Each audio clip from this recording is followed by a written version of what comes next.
j'ai sorti mon plus beau méga fleur. J'ai mis le bouquet de lilas. Aujourd'hui, dans cette nouvelle vidéo,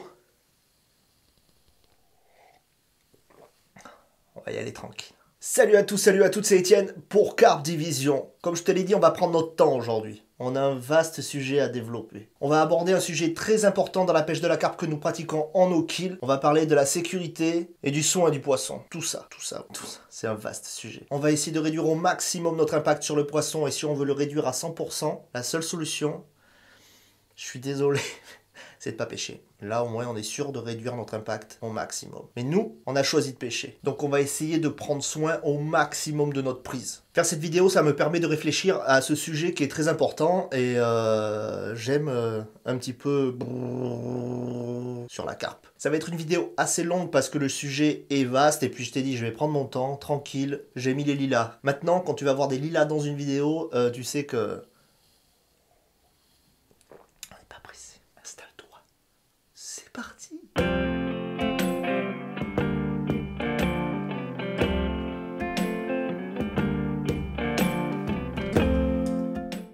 Bienvenue à toi si tu es nouveau ou nouvelle sur cette chaîne. Pour les anciens et les anciennes de la première heure, on est aujourd'hui, à l'heure où je tourne cette vidéo, plus de 9000. On vient de passer le cap des 9000 abonnés.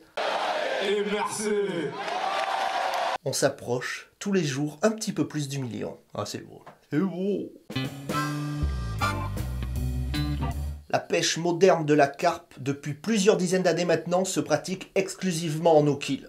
On pêche, on relâche, et un pêcheur pourra profiter de la capture de ce même poisson plus tard, peut-être même plus gros. Le but du jeu pour nous étant de le relâcher dans les meilleures conditions. Si on le relâche avec une nageoire cassée, ou des grosses égratignures partout, ou la bouche arrachée, on a perdu le jeu. Quand on parle sécurité du poisson, on va tout de suite parler tapis de réception. Fais le test de mettre une photo de toi sans tapis de réception sur un groupe Facebook de carpistes et là tu vas passer une bonne journée. Plus sérieusement, il ne faut pas résumer la pratique du no-kill à un simple tapis de réception, à un simple matelas. Il faut que cette pratique du no-kill, elle englobe ta pêche. Il faut qu'elle influence ta façon de faire avant, pendant et après la capture de ta carpe. Il faut penser les choses dans l'ordre avant de penser à comment manipuler le poisson sur la berge. Il faut le ramener sur la berge. Quand tu choisis ton poste, il est important de repérer les obstacles qui vont se mettre sur ta route. On peut pas tout voir, ça c'est sûr, mais à un moment, c'est bien de se poser un petit peu et d'observer son environnement. C'est bien d'essayer d'imaginer, de réfléchir, de visualiser à l'avance les combats. Par exemple sur cette canne, si elle part, je sais qu'il va falloir que je fasse très attention à la bouée qui est juste sur ma droite à 10 mètres de mon montage. Sur celle-là, je sais que j'ai un arbre immergé pas loin. Sur celle-là, si elle part, je vais devoir réagir comme ça. Rien ne se passe jamais comme prévu. Mais si tu as fait tout ce boulot un petit peu à l'avance de savoir exactement où étaient tes montages et comment tu vas devoir réagir, tu vas gagner, je t'assure, des secondes précieuses qui vont te permettre de ramener plus facilement le poisson sur la berge. On est tous un petit peu pareil. On adore pêcher les endroits encombrés, mais si 4 fois sur 5 tu dois casser, à un moment il faut réfléchir à pêcher le poste différemment ou bien même ne plus du tout pêcher. La sécurité du poisson, elle passe également par le montage. En gros, la question à se poser, c'est si je casse, qu'est-ce qui va se passer? La plus grosse erreur, vous l'entendez partout, c'est de faire un montage où le plomb va rester bloqué sur ta ligne, qui va pas pouvoir s'enlever, s'éjecter. Il faut absolument qu'en cas de casse, peu importe où tu casses, que le plomb puisse se libérer. Ça évite qu'il se bloque dans un obstacle et que la carpe se retrouve, elle aussi, bloquée avec une laisse à cet obstacle. Une autre grosse erreur... Quand j'emploie le mot erreur, c'est pas du tout pour juger des erreurs, j'en ai fait, j'en fais encore, c'est juste que c'est des erreurs. Après, il faut essayer de réfléchir, de mettre le doigt dessus et essayer de trouver des bonnes solutions pour ne plus les faire, ces erreurs. Faut juste essayer de les corriger. L'autre grosse erreur, c'est d'avoir de la tresse dans le moulinet et de ne pas utiliser de tête de ligne, de lead core, de fluorocarbone, de nylon en tête de ligne. La tresse, c'est très coupant. Si tu fais directement tresse du moulinet, plomb, émerillon, bas de ligne, non, c'est pas bon. Lors des combats, la tresse va venir frotter jeter sur les flancs du poisson quand elle va se retourner ou quand elle va se débattre. Et ça va lui arracher des écailles, ça va rentrer dans les nageoires. Enfin, ça va être pas...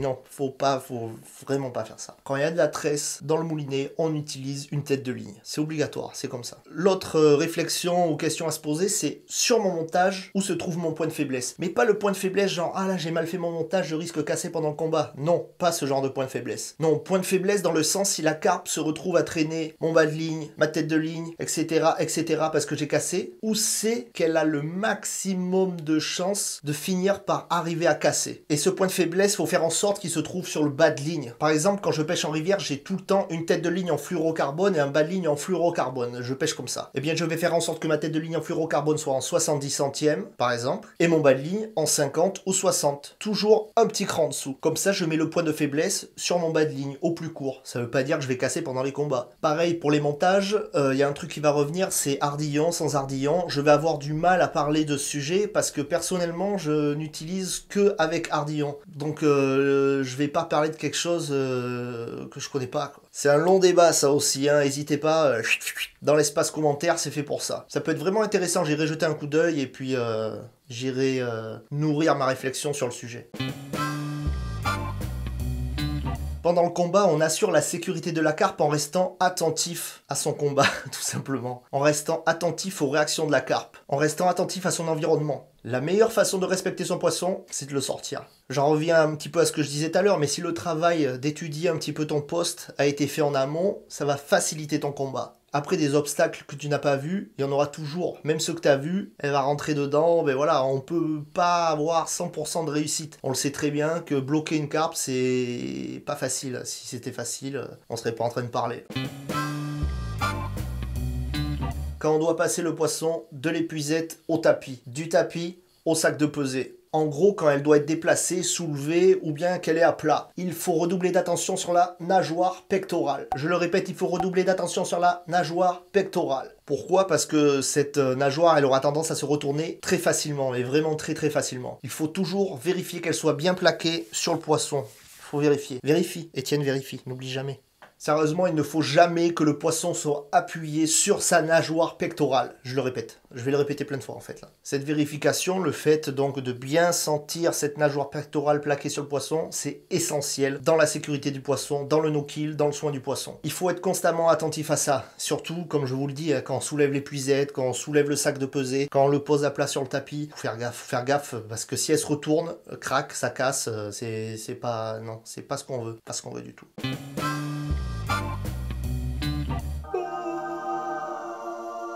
Le fameux. Un matériel incontournable, partie intégrante de la panoplie du carpiste. Je ne vais pas rabâcher sur l'importance du tapis de réception dans la pratique du no-kill, mais plutôt sur sa bonne utilisation. Pour bien l'utiliser, c'est simple, il faut avoir un seau d'eau à côté de son tapis de réception, toujours.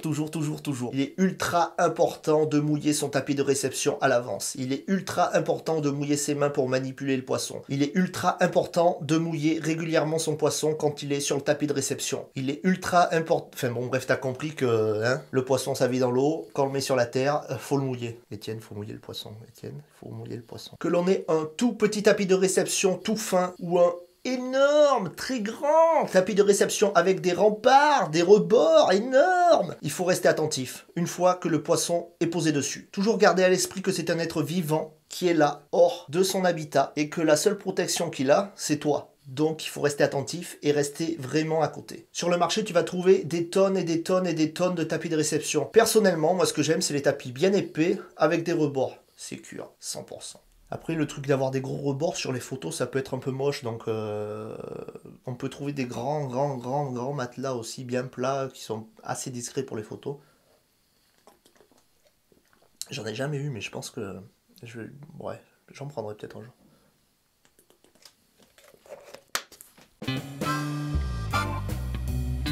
On pourrait parler 10 minutes du sac de conservation, et c'est peut-être ce que je vais faire d'ailleurs. La plupart du temps, on prend une carpe la nuit, on la met au sac pour faire sa photo le lendemain matin en plein jour. Voilà comment sont utilisés la plupart du temps les sacs de conservation. Donc très rapidement, un sac de conservation, c'est ça. Et là, depuis quelques années, il y a ça. Les slings. Si je dois garder une carpe plusieurs heures dans un sac de conservation, je vais utiliser un sac de conservation et pas un sling. La carpe, c'est un poisson qui évolue sur le fond de l'étang, sur le fond des plans d'eau. En utilisant un sac, la carpe va pouvoir se poser tranquillement au fond du plan d'eau, sur la bordure, et voilà, et no stress, on réduit son stress. Avec un sling, le poisson il va rester en surface, et pour lui c'est pas du tout naturel, et on a vraiment remarqué, mais ça je te le signe et je te le resigne, entre un poisson qui a passé la nuit dans un sling ou dans un sac de conservation, mais tu vois la différence, mais à 10 000 km. Le poisson qui a été dans le sling, mon gars, il va être... ça va être la guerre. Celui qui a été dans le sac de conservation, ben, il va être un petit peu plus posé. Franchement, c'est vérifié et revérifié ça. Après, il y aura toujours des contre-exemples, mais de notre côté, de notre point de vue à nous, Carpe Division, c'est vraiment ce qu'on a remarqué. J'ai pas dit que je n'utilisais pas les slings. Je vais d'ailleurs les utiliser très souvent. En fait, je vais l'utiliser quand j'ai fait un beau poisson et que j'ai envie de faire une belle photo. Je vais décrocher mon poisson, le mettre dans le sling, mettre le sling dans l'eau. J'ai décroché mon poisson, je l'ai mis dans mon sling, j'ai mis le sling dans l'eau où il fallait. Mon poisson est en sécurité. Comme ça va me laisser le temps de refaire mon montage, de reposer ma canne comme il faut, de redescendre un petit peu en pression parce qu'un combat ça te met le cardio à 10 000. Voilà, ça permet de pas faire n'importe quoi et de s'enflammer. Une fois que j'ai fait tout ce que j'avais à faire, je récupère mon sling, mon poisson, je fais la photo, tout se passe bien, je suis détendu, je peux assurer la sécurité de mon poisson, je le relâche et voilà. Dans ces cas-là, j'utilise tout le temps le sling. Le sling, on s'en sert comme sac de conservation, mais c'est avant tout un sac de pesée, un super sac de pesée. Et on fait gaffe à quoi? À la nageoire pectorale. Un truc très important avec le sac de conservation, ça va être de re-épuiser le poisson quand on va le sortir. On sort pas brum, quand la carpe est restée 2, 3, 4 heures dans le sac de conservation, qu'elle a eu le temps de reprendre ses esprits, de se reposer, de se rebooster, de se remotiver. Mon gars, dès qu'elle va sentir le sac de conservation tirer un petit peu, elle va te dire « Qui que c'est ça ?»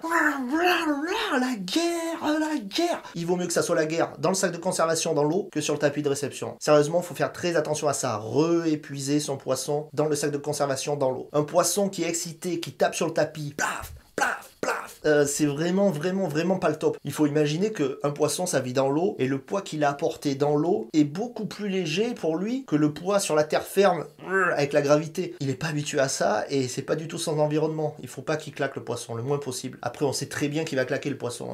Tes poissons claquent, mes poissons claquent. Et de le re-épuiser avant de sortir son sac de conservation, c'est essentiel. Il y a eu pas mal de réflexions sur le no-kill également, j'en profite là tant que j'y pense. Je te mets plein de liens dans la description sur des personnes qui parlent du no-kill, etc. Comme on l'a dit au début, on va essayer de réduire notre impact sur le poisson. Et vraiment, maintenant, j'essaye de garder le moins possible les poissons en sac de conservation, et surtout la nuit pendant des heures.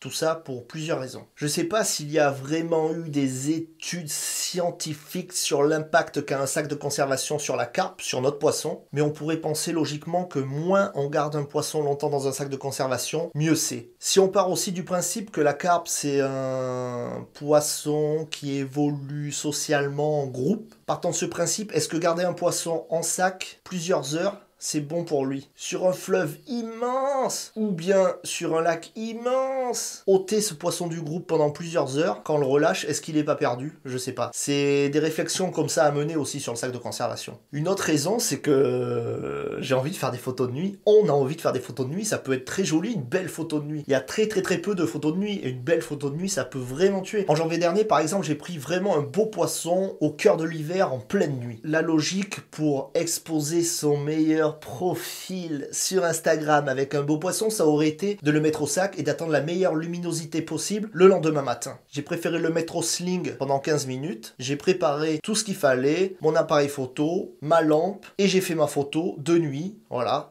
Je pense pas qu'elle soit moche, ma photo. Elle est assez jolie. C'est important de mettre en route ce mécanisme un petit peu plus, de faire des photos de nuit. Simplement pour la sécurité du poisson, en fait. Et puis parce que ça peut tuer une photo de nuit quand même. Une belle photo de nuit, c'est beau, hein. En tout cas, nous, on va s'efforcer de le faire de plus en plus. Quand on utilise un sac, il faut également faire très attention où on va le mettre. Si on le met en plein soleil, en plein été, ou si on le met sur une berge qui fait 50 cm d'eau en plein hiver et qui va geler dans la nuit.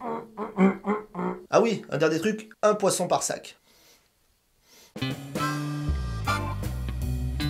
Tu pourras trouver dans ton magasin de pêche ou sur internet plusieurs sortes d'antiseptiques, histoire de soigner les petites piqûres d'hameçon, les mauvaises piqûres d'hameçon, les petites griffures, une petite écaille d'enlever, enfin voilà, je te laisse regarder.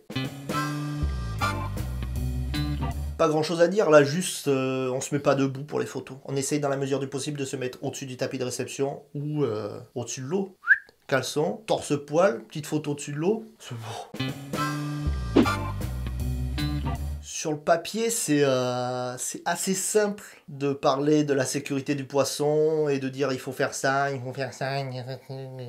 Mais avec l'euphorie, la pression d'avoir fait un combat, d'avoir fait un gros poisson, on peut vite passer à côté de petits gestes très très simples qui vont assurer la sécurité du poisson. Et pourtant, ces gestes très très simples, ils sont très faciles à mettre en place. Par exemple, pour la nageoire, juste vérifier. Ça coûte rien, mais dans l'euphorie, on peut oublier. Moi, le premier. C'est pour ça que je me le répète.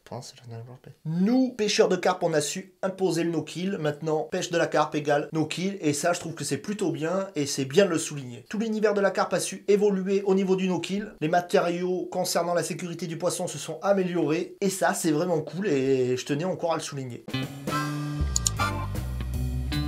Maintenant, je t'invite à prolonger cette réflexion sur le no-kill, la sécurité et le soin du poisson dans l'espace commentaire, comme d'habitude.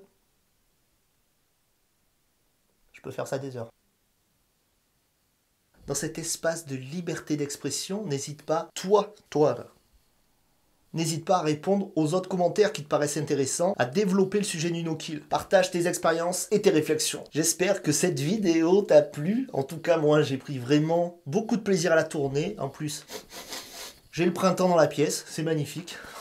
Le printemps est dans la pièce. Ça va pas être facile. Garde dans un coin de ta tête que... Je viens d'avoir une idée. On va faire un petit jeu, histoire de s'amuser tous ensemble. Et arrête de vous... Ce qu'on va faire, c'est que tu vas nous envoyer en message privé sur notre Instagram ta plus belle vidéo de garde dans un coin de ta tête que c'est en pêchant qu'on fait du fish. Et je te mettrai à la fin des vidéos, si tu le souhaites. C'est pas bien ça? Ça coûte rien. Bref. Ça grince, hein. J'espère que ça va pas grincer comme ça pendant toute la vidéo. Ça grince. Ça grince.